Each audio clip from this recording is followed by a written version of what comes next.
Hello everyone, welcome to legal words. कैसे हैं आप सभी। आज हम पढ़ेंगे chapter 3 which talks about the general exceptions. Right, अब जनरल एक्सेप्शंस बेसिकली होते क्या हैं, यानी कि you will be excused if you have done something wrong which is an offence. Right, so ये कॉन्सेप्ट जो है एमर्ज कैसे हुआ। Initially there was a concept of strict liability. Strict liability में हमने जब मेंसरिया का कॉन्सेप्ट देखा था तो हमने पढ़ा था कि if you have done something wrong, right, and if it is an offence तो you will be held liable and you will be punished. Right, हमने ये देखा था। बट धीरे धीरे एक प्रिंसिपल एमर्ज हुआ, ठीक है, और एक मैगजीन बनी, क्या, acts non facit reum nisi मेंसिट्रिया। हम ये पढ़ चुके हैं इसलिए मैं यहाँ लिख नहीं रही हूँ। जब हमने मेंसरिया का कॉन्सेप्ट पढ़ा था हम अच्छे से पढ़ा था इसे। राइट, तो कॉन्सेप्ट क्या था, actus non facit reum nisi mens sit rea. An act does not make a person guilty unless the minded is guilty. Right, यानी कि अगर हमारी इंटेंशन नहीं है, हमारी नॉलेज नहीं है, या रीज़न टू बिलीव नहीं है, या कोई भी ऐसा फैक्ट है जैसे फ्रॉडुलेंटली, डिसऑनेस्टली, कोई भी ऐसा फैक्ट है जो दिखाता है कि there was mens rea present. Right, तो अगर ऐसा नहीं है, यानी कि मेंसरिया नहीं है, तो you will not be held guilty of that offence because there was no intention. Right, or I should say there was no menstruia because menstruia is one of the most important part or element of an offense। और यहीं से emerge हुआ एक concept which is called general exceptions। right, क्योंकि तुम्हारे intention नहीं थी, mens rea नहीं था, तो तुम एक्सेप्शंस में फॉल करोगे। स्ट्रिक्ट लाइबिलिटी क्या कहती है कि तुमने अगर ऑफेंस किया है, for example even you have murdered someone in private defence but still you have murdered someone. Right, तो वो इंटेंशन नहीं देख रहे थे हम पहले, आपको मर्डर के लिए चार्ज किया जाएगा। बट आज की अगर हम बात करें तो यहाँ पे डिफरेंट जनरल एक्सेप्शंस के बारे में बात की गई है, जहाँ पे आपको इम्यूनिटी दी जाएगी, आपको एक्सक्यूज़ किया जाएगा फ्रॉम पनिशिंग। राइट, और जो डिफेंस लॉयर है उनके लिए ये chapter one of the most important है। ठीक है, अगर आपको अपना क्लाइंट को बचाना है तो किसी न किसी जनरल एक्सेप्शन में उसे फॉल करा देते हैं ताकि वो बच जाए। राइट, ऐसा नहीं होता कि कंप्लीट इम्यूनिटी होती है, कुछ केसेस ऐसे भी होते हैं जहाँ पे सज़ा जो है कम कर दी जाती है। राइट, हम देखेंगे, समझेंगे आगे जैसे जैसे पढ़ेंगे। तो पहले जो हम पढ़ेंगे ये कह रहा है कि हम बात करेंगे दो चीज़ों के बारे में। एक सेकेंड, एक है मिस्टेक पेज लेती हूँ नया। हाँ, तो हम बात कर रहे थे मिस्टेक के बारे में। ठीक है, मिस्टेक दो टाइप की होती है, एक होती है मिस्टेक ऑफ फैक्ट और दूसरी होती है मिस्टेक ऑफ लॉ। ठीक है, अब दोनों में डिफरेंस क्या है। जैसे एक पर्सन ए है, ठीक है, वो भाग रहा है, दौड़ रहा है बहुत, और जो बी है वो इसके पीछे भाग रहा है। ठीक है, अब ये जो है ये है चोर, ठीक है, और ये है कोई भी ऐसा पर्सन जिसकी चीज़ इसने चुराई है या व्हाटसोएवर।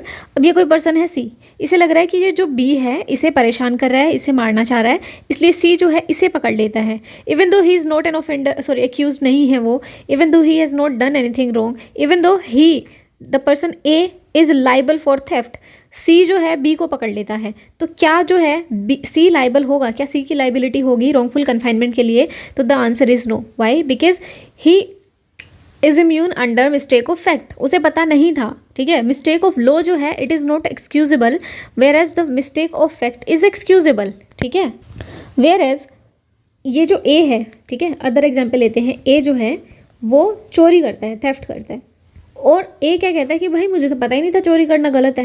राइट, या फिर ए जो है बी को मार देता है जान से और कहता है कि यार मुझे नहीं पता था कि बी को मतलब किसी का मर्डर करना जो है वो ऑफेंस है, मुझे लोग का नहीं पता था। तो क्या ये एक्सक्यूज़ हो सकता है? No, this is not an excuse. Right, तो mistake of fact is excusable but mistake of law is not. Right, चलो शुरू करते हैं। फर्स्ट जो है सेक्शन 14 बात करता है act done by a person bound or by mistake of fact believing himself to be bound by the law, यानी कि due to mistake of fact. पहली चीज़ क्या है इसमें कि the person is bound by law. ठीक है, the person is bound by law. Second क्या है, बाय मिस्टेक वो बिलीव करता है he is bound by law. For example, nothing is an offence which is done by a person who is or who by the reason of mistake of fact और not by the reason of mistake of law, not by the reason of mistake of law. Right, in good faith. Next क्या है हमारा, good faith होना चाहिए, believes himself to be bound by the law to do it. अब इसे हम ना explanation से या इलिस्ट्रेशन से समझते हैं। A soldier fires on a mob by the order of his superior, superior ने ऑर्डर किया, अब सुपीरियर का ऑर्डर जो है उन्हें मानना पड़ेगा।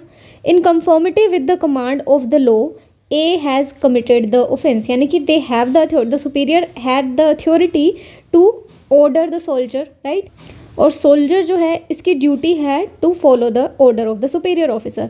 देन यहाँ पे क्या सोल्जर जो है वो लाइबल होगा to killing the mob, right? नहीं होगा। Why? Because he is protected by section 14, right? ये illustration as it is pre में पूछी जाती है और सेक्शन पूछा जा सकता है, तो you need to remember that, right? Next है हमारा an officer of the court being ordered by the court to arrest Y. यहाँ पे ए जो है he is the officer of the court, यानी कि अगर मैं ए को वैसे पकड़ के रखूँ, राइट, तो it will B wrongful confinement, right? Because आगे हम पढ़ेंगे रॉन्गफुल कन्फाइनमेंट क्या होता है, ठीक है? ए जो है वो बी को अगर वैसे पकड़ता है तो it will be consider as a wrongful confinement, but on the order of the court करता है, यानी कि he is under the authority, he is bound by the law to do that, he is bound by law, ये भी mention करके रखो, bound, ठीक है? क्योंकि हम आगे पढ़ेंगे is he justified by law, right?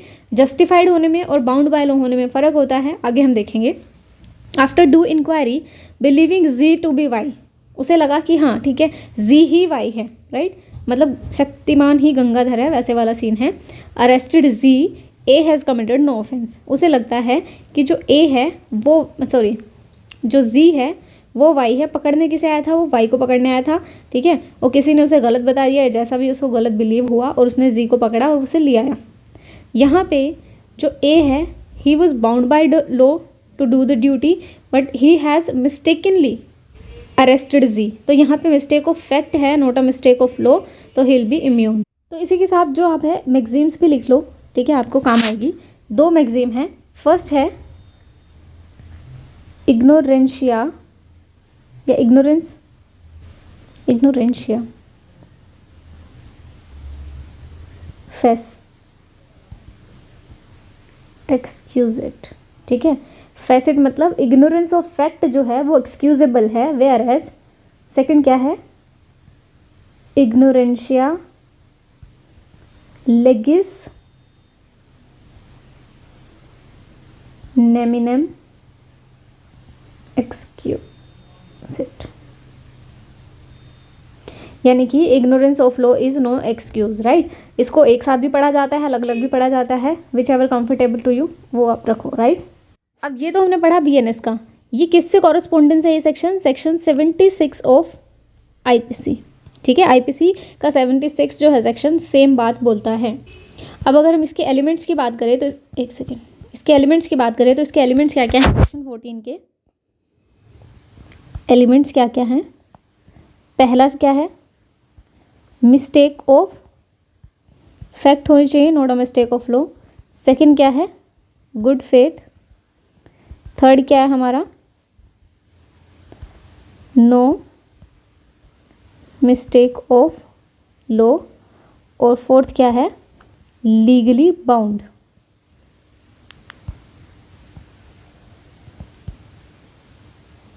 ठीक है? इसमें एक लैंडमार्क जजमेंट है, वो भी आप लिख लीजिए। जजमेंट का नाम है State of West Bengal versus Shiv Mangal Singh and others 1981। इस केस में क्या हुआ था? पुलिस ऑफिसर ने ओपन फायर शुरू कर दी थी क्राउड पे, ठीक है? और वो क्यों की थी? क्योंकि सुपीरियर का ऑर्डर था कि चला दो, गोली देखी जाएगी, राइट? इस टाइप से, क्योंकि उस टाइम पे जो सिचुएशन थी वो लॉलेसनेस की थी, कोई किसी की नहीं मान रहा है, बहुत भगदड़ मची हुई है और बहुत बुरा हाल है। तो यहाँ पे क्वेश्चन आया कि क्या सुपीरियर का ऑर्डर ओबे करना was justified, right? He was justified in इस एक्ट, जो पुलिस ऑफिसर ने फायरिंग की थी। तो हाईकोर्ट ने क्या बोला कि पुलिस वाला जो था जस्टिफाइड था because he was bound by the order of his superior, right? तो ये केस का नाम है State of West Bengal versus Shiv Mangal Singh and others, right? 1981 का केस है। चलिए अब सेक्शन नेक्स्ट पढ़ते हैं हमने अभी पढ़ा था कि पर्सन जो है बाउंड बाय लॉ, राइट? अब हम पढ़ेंगे person justified by law, section 17। वो है सेक्शन 14, ये है सेक्शन 17। ये क्या बोलता है? An act done by a person justified और by the mistake of act believing him justified by the law, तो वो जो है इम्यून है, ठीक है?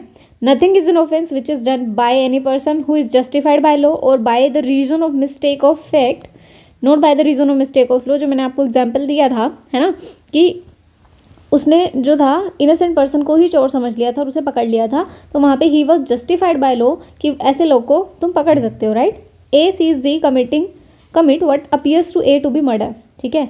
ए ने देखा कि जी कुछ कर रहा है जो मर्डर के तरीके से दिख रहा है मुझे। In the exercise to the best of his judgment exerted in good faith, of good faith ज़रूरी है, ये हमेशा आपको लिखना है, एग्जाम में पूछा जाए तो भी लिखना है।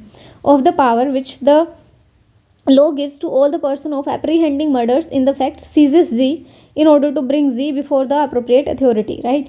A has committed no offense though it may turn out that Z was acting in self defense, तो वो सेल्फ डिफेंस में काम कर रहा था, वो अपने आप को बचा रहा था, लेकिन ए को क्या लगा कि जी जो है किसी का मर्डर कर रहा है, तो यहाँ पे क्या था, ही was justified by the law because he was acting under the law, right. अब आते हैं हम सेक्शन 15 पे। सेक्शन 15 क्या बात करता है, एक्ट ऑफ द जज व्हेन एक्टिंग जुडिशली। इसमें समझने वाला कुछ है ही नहीं। एक जज हैं, ठीक है, वो अपने डाइस पे बैठे हैं और वो जजमेंट कर रहे हैं, तो वो क्या होगा, he is acting judicially even though उन्होंने क्या कहा कि ए को एप्रीहेंड कर लो, राइट, इसे जेल में डाल दो। अब जेल में डालना क्या हो गया, एक किस्म से अगर हम देखा जाए तो it is fulfilling all the ingredients of an offence called wrongful confinement, right, you are wrongfully confining someone, right, but यहाँ पे he is confined in a good faith under the order of the जज, तो ये क्या है, protected है। Similarly हम किसी को जान से मार दे रहे हैं, है ना, मतलब क्या, डेथ पेनल्टी दे रहे हैं, किसी को जान से मार दे रहे हैं, मर्डर ही हो गया वो एक किस्म से, but still it is justified because जज ने जुडिशली अपना माइंड अप्लाई करने के बाद जो है उसे सज़ा दी है। तो ये सेक्शन बेसिकली क्यों बनाया गया, टू इंश्योर जुडिशियल इंडिपेंडेंस। ऐसा क्यों है, मान लो हम स्ट्रिक्टली अप्लाई कर रहे हैं रूल्स को, ठीक है, तो वो जजेस के ऊपर भी एप्लीकेबल हो रहा है, पर जज तो फिर इंडिपेंडेंटली काम ही नहीं कर पाएंगे, राइट, इसलिए उन्हें इम्यून कर दिया गया है। सेकंड क्या है, पहला ये था इंश्योर करना जुडिशियल इंडिपेंडेंस को, सेकंड क्या है, to protect bona fide judicial acts, ठीक है, जो भी गुड फेथ में जुडिशरी ने एक्ट करे हैं उनको प्रोटेक्ट करता है, राइट। अब इसके एसेंशियल जो हैं वो क्या होंगे वो देख लेते हैं हम, ठीक है, सेक्शन 15 के एसेंशियल, ठीक है। फर्स्ट एसेंशियल क्या है, एक्ट जो है it should be done by the जज। सेकंड क्या है, एक्टिंग जुडिशली। अब इसे समझते हैं कि एक्टिंग जुडिशली का क्या मतलब है, ठीक है। एक्टिंग जुडिशली का मतलब है कि जो जज है उस टाइम पे उस अथॉरिटी में है, उस पावर में है। फॉर एग्जांपल मैं एक जज हूँ, ठीक है, और मैं गई हूँ घूमने कहीं भी, गोवा गई हूँ लेट्स से, तो मैं देखती हूँ कि वहाँ कोई ऑफेंस हो रहा है, तो क्या वहाँ पे भी मैं जज हूँ? नहीं, वहाँ पे मैं जज नहीं हूँ, वहाँ पे मैं एक सिविलियन हूँ, एंड एज अ सिविलियन मैं जो कर सकती हूँ मैं करूँगी, राइट। लेकिन जब मैं जुडिशरी एक्ट कर रही हूँ वो चीज़ अलग होगी। फॉर एग्जाम्पल मैंने देखा कि कोई जो है झगड़ा हो रहा है और एक ए ने बी को मार दिया, ख़त्म कर दिया, ठीक है, तो मैं एज अ सिविलियन उसे पकड़ सकती हूँ, राइट, अथॉरिटीज़ को कॉल कर सकती हूँ, उसे पकड़वा सकती हूँ, ये मेरा काम है। लेकिन मैं वहीं खड़े खड़े कह दूँ कि भाई मैंने देखा इसे तो जेल में डालो और इसे तो सीधा फांसी दो, वो मैं नहीं कर सकती because it is not consider as an judicial act. Third है in exercising the power given by law, ठीक है, तो लॉ ने जो मुझे पावर दी है मैं उसके अकॉर्डिंग काम करूंगी। और जो फोर्थ है और जो मोस्ट इंपॉर्टेंट है हर एक एक्सेप्शन में, वो है good faith, because if you are doing something without good faith you will be held guilty, right. इसका स्कोप भी देख लेते हैं, ठीक है, यानी कि क्या क्या इसमें कवर होगा, सेक्शन 15 में क्या क्या नहीं होगा। जो भी एक्ट जुडिशली करे जाएंगे, ठीक है, फॉर एग्जाम्पल ऑर्डर इशू करना, जजमेंट्स देना, डायरेक्शंस देना, बेल के डिसीजन, सेंटेंस देना, है ना, या फिर एविडेंस को रिजेक्ट करना, एडमिट करना, ये सारे क्या है, जुडिशरी का पार्ट है।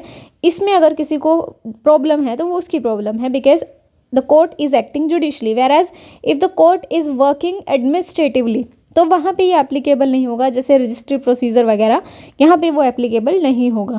तो आपसे ये क्वेश्चन भी पूछा जाता है क्या सेक्शन 15 जो है जस्टिफाइड है, या फिर ये भी पूछा जा सकता है कि क्या जो पावर है अंडर सेक्शन 15 क्या वो एब्सोल्यूट पावर है। तो you can easily give the answer no, it is not an exclusive power, या फिर एब्सोल्यूट पावर नहीं है। Only in the case where the act is when the जज इज एक्टिंग जुडिशली और इन गुड फेथ, तभी ये applicable होगा, otherwise it will not be considered general exception, right. अब है इसका लैंडमार्क या रिसेंट जजमेंट भी देख लेते हैं साथ के साथ। तो पहला जो है वीरास्वामी, अरे यार, इसमें सुप्रीम कोर्ट ने बोला कि जजेस of high court and the supreme court enjoy broad immunity with respect to judicial act and that criminal proceeding cannot be initiated without consultation with the chief justice of India। यानी कि if you are initiating any criminal inquiry against the judge it shall be done with the consultation of the chief justice of India, right। पहली चीज़ ये बोली। अब ये हुआ क्या था, इसमें एक सिटिंग जज थे, उनके अगेंस्ट जो है प्ली फाइल की गई to registered an FIR over the alleged burn case और वो रिजेक्ट कर दी गई, राइट। तो सुप्रीम कोर्ट का स्टैंड वही था, जजेस हैव इम्यूनिटी और the ordinary criminal cases for judicial act unless the constitutional procedure. और कॉन्स्टिट्यूशनल प्रोसीजर का एक पार्ट क्या है, to take the consultation of CJI, right. अब एक जज कौन होगा ये भी देख लें, ठीक है, क्योंकि ही इज एक्टिंग जुडिशली, क्या लिख दिया मैंने, जज कौन होगा, the one who is acting judicially. हमने ऊपर देखा था कि जुडिशली काम करने का मतलब क्या होता है। तो क्या इसमें जो कलेक्टर्स हैं, ठीक है, या एडमिनिस्ट्रेटर है, वो भी कवर होंगे? नहीं, क्योंकि इन्हें भी हम बोलते हैं ना डिस्ट्रिक्ट मैजिस्ट्रेट, यही तो बोलते हैं। तो क्या ये मैजिस्ट्रेट भी इसमें कवर है? No, these are not covered under this section. Now I hope ये सेक्शन जो है आपका क्लियर हो गया होगा। Section 15, nothing is an offence which is done by a जज when acting judicially in the exercise of any power which is in good faith he believes to be given to him by the law, right। next है act done in pursuant to the judgment or order of the court। ये है section हमारा 16, ठीक है। act done in pursuant to judgment और order of the court, court ने एक order दिया, उस ऑर्डर को आप फॉलो कर रहे हो, तो जो बंदा उस ऑर्डर को फॉलो कर रहा है ये उसे इम्यून कर रहा है, राइट। देखते हैं, nothing which is done in pursuance of or which is warranted by the judgment or the order of the court if done while such judgment or the order remains in force is an offence notwithstanding that the court may have had no jurisdiction to pass such judgment or order provided the person doing the act in good faith believes that the court has such jurisdiction, ठीक है। अब ये important है समझना। मान लो एक जो बंदा है वो कन्विक्ट हो गया, राइट। अब उसकी कन्विक्शन हो गया, पुलिस कह रही है कि भाई इसे पकड़ के लाओ, इसे जेल में डालो, सॉरी पुलिस नहीं, कोर्ट कह रहा है इसे जेल में डालो, राइट। तो जो पुलिस ऑफिसर उसे जेल में डाल रहे हैं, तो क्या वो अपनी अथॉरिटी का गलत यूज़ कर रहे हैं? No, because they are bound by the order of the court, right. In the same way अगर एक जल्लाद जो है किसी को फांसी पर चढ़ा रहा है, तो technically he is murdering that person, right. So he is also justified, he is also protected, ठीक है। Why? Because he is working under the judgment of the court, right, under the order of the court. Next है हमारा section 17 जो बात करता है act done by the person justified और by the mistake. ये हम पढ़ चुके हैं, राइट, इसे दोबारा पढ़ने की जरूरत नहीं है। अब आता है भाई हमारा accident. Accident is doing a lawful act. अब ये क्या है? Nothing is an offence which is done by accident और मिसफॉर्चून। अब हम ना मोस्टली क्या समझते हैं, एक वर्ड हमने याद कर लिया एक्सीडेंट और दैट इज इट, राइट। तो मिसफॉर्चून भी इसमें कवर है, ठीक है। अभी हम डिफरेंस देखेंगे दोनों में। And without any criminal intention or knowledge in doing of a lawful act in a lawful manner by the lawful means and with proper care and question. अब ये कह रहा है कि कोई भी एक्ट अगर बाय चांस गलती से मुझसे हो गया है, राइट, तो क्या वो भी जो है इम्यूनेबल है, ठीक है। तो अब देखो कि मैं किसी भी काम को करके कहती हूँ यार एक्सीडेंट हो गया, गलती से हो गया, ठीक है। तो आपको ये भी देखना पड़ेगा कि वो गुड फेथ में था या नहीं था, लॉफुल मैनर में था या नहीं था। अब हम ना गड़बड़ कहाँ करते हैं मैं बताती हूँ, यहाँ पे करते हैं हम लॉफुल मैनर, इसे हम अप्लाई करना भूल जाते हैं। कैसे मैं बताती हूँ आपको, पहले ये इलस्ट्रेशन देखते हैं। A is at work with a hatchet, the head flies off and kills a man who is standing bye. अब वो भाई अपना काम कर रहा था, अभी रिसेंटली हमारे यहाँ भी इंसिडेंट हुआ, ठीक है। तो दो जो फादर और सन थे हमारे रिलेटिव्स में ही थे, है ना। तो वो जा रहे थे और कंस्ट्रक्शन का काम चल रहा था, ऊपर से 4-5 ईंटें जो है उनके ऊपर गिर गई, ठीक है। तो जो अंकल थे उनको कमर पे लगी, वेराज जो उनका बेटा था उनके सर पे बहुत ज़्यादा लग गई चोट, राइट। और इतनी चोट लग गई कि he is in coma right now. तो यहाँ पे मिस्टेक किसकी है अब ये देखना पड़ेगा, राइट। अब मिस्टेक देखते हैं किस तरीके से पता चलेगी, क्या वो एक्सीडेंट था, मिसफॉर्चून था, या इट वाज डिलिबरेट और it was negligent, right. Deliberate हमें समझ आ जाता है, राइट, लेकिन नेग्लिजेंट था या नहीं था वो देखना पड़ेगा। तो हम देखेंगे कि जब वो अंकल वहाँ से जा रहे थे, मान लो this was the building, right, और यहाँ से वो पास कर रहे थे, यहाँ काम हो रहा है, ठीक है, तो क्या यहाँ पे बोर्ड था, ठीक है, क्या कोई ऐसा देख रहा था कि यहाँ से कोई निकल भी सकता है, क्या यहाँ पे प्रोटेक्शन थी, ठीक है। नेग्लिजेंस जो है प्रूव करना बहुत ज़रूरी है इन केसेस में।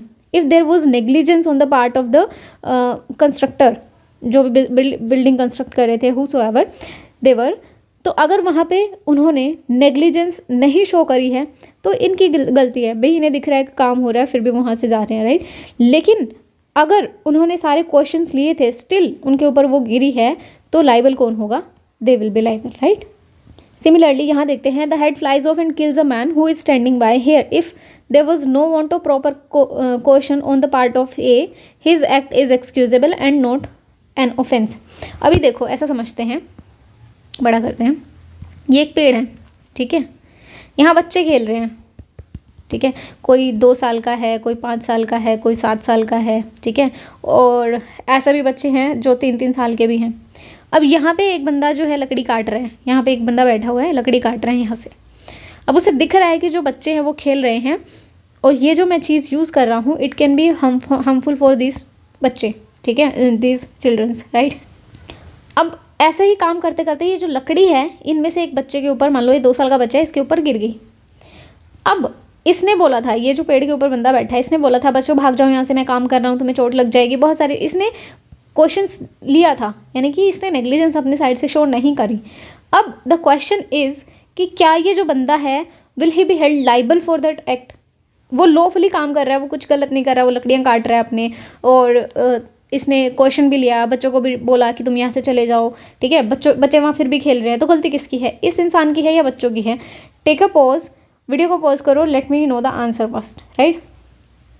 नाउ अब यहाँ पे भले ही ये जो बंदा है, ठीक है, इसने सारे क्वेश्चंस लिए, इन्होंने बच्चों को बोला भाग जाओ यहाँ से, ये सब, क्या 2 साल का बच्चा is able to understand the nature of act he is doing, नहीं ना, वो तो खेल रहे हैं। तो यहाँ पे फिर भी गलती इसी की मानी जाएगी, why, because he was negligent, he will be consider as negligent person, because he know कि जो 2 साल का बच्चा है, 3 साल का बच्चा है, 5 साल का बच्चा नहीं समझ आ रहा भाई उन्हें, है ना, वो बच्चे हैं तभी उन्हें कुछ नहीं समझ आ रहा है, they are not able to understand the nature of work they are doing, right. तो यहाँ पे बच्चों की गलती नहीं होगी, the person will be held liable. तो इस तरीके से हमें देखना पड़ेगा, पूरी जजमेंट लेनी पड़ेगी कि वॉज ही नेग्लिजेंट और नॉट, राइट। तो चलो अब पढ़ते हैं हम अपने सेक्शन को दोबारा से, राइट। ये जो 18 है वो सेक्शन 80 के साथ इक्विवेलेंट है ऑफ आईपीसी, तो 80-18 ऐसे याद रख लेना, राइट। तो पहले देखो ये 2 वर्ड यूज़ किए हैं इन्होंने, एक्सीडेंट एंड मिसफॉर्चून, ठीक है, मतलब वर्ड के बीच में एंड लगा रही हूँ मैं, यहाँ पे और ही आएगा, राइट। तो पहले तो क्या है, इससे हमें ये तो पता चल गया कि यहाँ पे इंटेंशन नहीं है उस बंदे की वो काम करने की, he did not have an intention, यहाँ पे भी इंटेंशन नहीं है, but he had the knowledge, right, कि बच्चे यहाँ खेल रहे तो उन्हें लग सकती है और छोटे बच्चे हैं। तो पहले हम समझते हैं कि एक्सीडेंट और मिसफॉर्चून में डिफरेंस क्या होगा, राइट। इंटेंशन दोनों में नहीं है, राइट। अब जो एक्सीडेंट होता है ना, इट इज़ अनएक्सपेक्टेड, ठीक है, मेरा एक्सपेक्टेशन भी नहीं है कि ऐसा कुछ हो जाएगा, या अनइंटेंडेड इवेंट होता है ड्यूरिंग एन लॉफुल एक्ट। मैं एक लॉफुली कोई काम कर रही हूँ, मैं आराम से अपनी 20 की स्पीड पे स्कूटी पे जा रही हूँ, ठीक है, आराम से चल रही हूँ, कोई मतलब मेरे को जल्दबाजी नहीं है, लॉफुली मैं काम कर रही हूँ सारा। अचानक से एक छोटा सा बच्चा भाग के एकदम से मेरी स्कूटी के आगे आ गया, राइट। तो किसकी गलती है? ऑब्वियसली मैं लॉफुली काम कर रही थी, तमीज़ से चला रही थी, मेरे पास लाइसेंस था, मेरे पास सारे जो ज़रूरी चीज़ें थी, सारी चीज़ें मैं फॉलो कर रही थी, स्टिल वो बच्चा एकदम भाग के आगे आ गया, तो it was just an accident, right. Misfortune क्या होता है? Unavoidable bad outcome beyond the human control, it could be in my control, human intervention can be there in accident, but in misfortune there is no need of human intervention, right. It is just an outcome which is beyond the control of a human being. तो अगर हम बोलना चाहें तो accident में human act involve होता है, where as अगर हम मिसफॉर्चून की बात करें, इसमें ह्यूमन एक्ट इन्वॉल्व हो ना हो कोई बड़ी बात नहीं है। फॉर एग्जांपल, मैं घर से बाहर निकली, रोज़ छाता लेके निकलती थी, आज मैंने छाता नहीं लिया और बारिश पड़ गई, तो क्या है? It is misfortune, right. लेकिन दोनों में एक चीज़ कॉमन होनी चाहिए कि दोनों में ही नेग्लिजेंस नहीं होनी चाहिए, ठीक है। मैं फोरकास्ट देख के निकली हूँ, फिर भी मैं छाता नहीं लेके गई, it is not misfortune, right, it is negligence on my part. Next है हमारा एग्जाम्पल लेते हैं कि मैं काम जो है वो लॉफुल मैनर में कर रही थी और लॉफुल मीन से कर रही हूँ। फॉर एग्जांपल कि मेरी कोई इंटेंशन नहीं है, मान लो ए है, ठीक है, ए को एक अपना बच्चा नहीं चाहिए, राइट। तो वो क्या कह रहा है, अपनी वाइफ को अबॉर्ट कराना, मतलब अबॉर्शन कराना चाह रहा है, राइट। अब अबॉर्शन के टाइम पे क्या हुआ कि वाइफ जो है उसकी डेथ हो गई। अब ए कहता है कि भाई मेरी इंटेंशन ही नहीं थी कि वाइफ की डेथ हो जाए, ठीक है, ये तो just an accident, it is accident था ये, ठीक है, कोई मेरा कोई इंटेंशन नहीं था कि मेरी वाइफ मर जाए, बस मुझे बच्चा नहीं चाहिए था। तो यहाँ पे क्या मैं लॉफुली काम कर रही थी, ठीक है, without the permission of the court, right, और इलीगली जो मैं है बच्चे को अबॉर्ट करा रहा हूँ, मतलब ए की बात कर रहा है कि इलीगली ए जो है बच्चे को अबॉर्ट करा रहा है, तो वहाँ पे लॉफुल काम ही नहीं हो रहा था। तो आप ये एक्सक्यूज़ नहीं ले सकते कि हाँ ठीक है मैं मिसकैरेज कोज कर रहा था, उसके लिए मुझे सज़ा दे दो, लेकिन मैं अपनी वाइफ को नहीं मारना चाह रहा था। It is not considered as an accident. Why? Because it was not a lawful act, या फिर it was not an act which was done in lawful means. अब ये बताएं कि बर्डन ऑफ प्रूफ किसके ऊपर होगा यहाँ पे। तो बर्डन ऑफ प्रूफ हमेशा जो है डिफेंस के ऊपर होगा, यानी कि जो डिफेंस लॉयर होगा वो प्रूव करेगा, या हम बोल सकते हैं कि जो एक्यूज्ड होगा वो प्रूव करेगा कि there was just an accident, there was just an misfortune, it was not incidental, और it was not pre planned, या फिर it was not negligent act. और वो किस लेवल का होगा, जो बर्डन ऑफ प्रूफ होगा, ठीक है, वो किस लेवल का होगा, प्रीपोंडरेंस ऑफ प्रोबेबिलिटी। यानी कि देखो बर्डन ऑफ प्रूफ ना दो तरीके से हम देखते हैं कि है, एक है एब्सोल्यूट, यानी कि बियॉन्ड रीजनेबल डाउट हम किसी चीज़ को प्रूव कर रहे हैं, राइट, और दूसरा होता है प्रीपोंडरेंस ऑफ प्रोबेबिलिटीज़, यानी कि अगर मैं किसी चीज़ को 90 to 99% श्योरिटी से प्रूव कर दूं तो it is beyond reasonable doubt, यानी कि कोई शक ही नहीं है कि तुमने वो चीज़ करी है, राइट। वेरएज अगर हम प्रीपोंडरेंस ऑफ प्रोबेबिलिटीज़ की बात करें तो मान लो 50-50 होता है ना, तो आप 51% कर दो 49, तो यही माना जाएगा ना कि 51%, ठीक है। Even though there is a some percentage of doubt, but still जो पलड़ा भारी किसका है, वो इसका है कि मैंने वो चीज़ नहीं करी, right. There was no intention, there was no negligence etcetera, या फिर लॉफुल काम कर रहा था मैं, जो भी है, तो it should be like preponderance of probabilities. तो आज के लिए इतना ही, सेक्शन 18 तक हमने कवर कर लिया है। नेक्स्ट जो है सेशन उसमें हम सेक्शन 19 और बाकी का जो चैप्टर है वो ख़त्म करेंगे, right. So thank you so much for watching. Please do like, share and subscribe to my channel. Bye bye.